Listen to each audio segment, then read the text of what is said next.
Hello, everybody. My name is Alberto Maldonado, and I am a second-year medical student at the University of Texas Medical Branch in Galveston, hence my background, just to remind you about Galveston.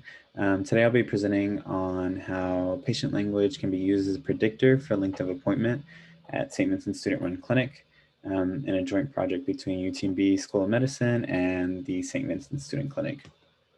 So to start off with, I wanted to begin with the purpose of the study, and it was to better understand how patients' native tongue affects the length of their appointment encounter. To provide some background, limited English proficiency has been linked multiple times to health disparities. Interpreters often use this to improve patient understanding, but questions still remain on on its efficacy due to translation services linked to increased perception of appointment time. St. Vincent Student-Run Clinic is a free interprofessional health center led by medical students here in Galveston, where 26% of the population is Hispanic. So here we set to evaluate the time differences in total encounter time between Spanish-speaking patients and English-speaking patients. And we define total encounter time as the time between the time the patient is roomed and the time the patient is dismissed.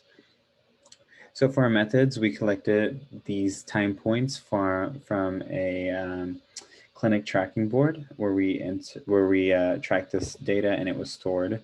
We analyzed patients between July of 2019 and February 2020. In the end, we ended up with 747 regular encounter patients who met criteria. And we divided them up between English-speaking patients, Spanish-speaking without a student translator, and Spanish-speaking with a student translator. We used a chi-square trends test to look at the differences in longer total encounter time of those encounters that lasted less than 2 hours and those that had lasted over 2 hours, including 2 hours. We also used an ANOVA test to compare differences in mean total encounter time. From our results, in the first table, you'll see a two-way chi-square trends test where we just compared English-speaking to Spanish-speaking patients. And what we found is that Spanish-speaking patients had a significantly higher rate of a significantly higher chance of their encounter lasting over 2 hours. Whenever we did a three-way test for the chi-square trends test, we found that Spanish-speaking patients with the translator had a 48% increase odds ratio of their encounter lasting over 2 hours. And this was significant between the groups with a upwards trend between the three groups.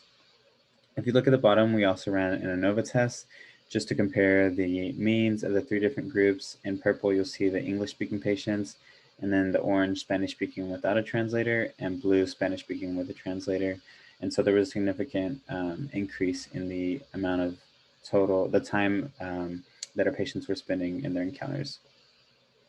So our study suggests that native language is a predictor for total encounter time.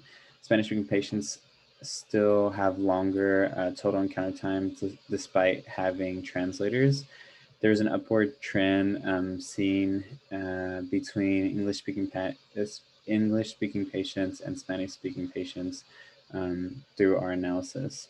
Some limitations of the study is that due to a small number of Spanish-speaking attendees at St. Vincent's, as small as 1 to 2, we weren't able to really evaluate the direct effect of Spanish-speaking faculty, only of students. But we believe in the future interventions should focus on increasing the Spanish-speaking physician workforce to minimize total encounter time as well as maximize the patient physician encounter. And that's all I have for you today. Thanks for coming.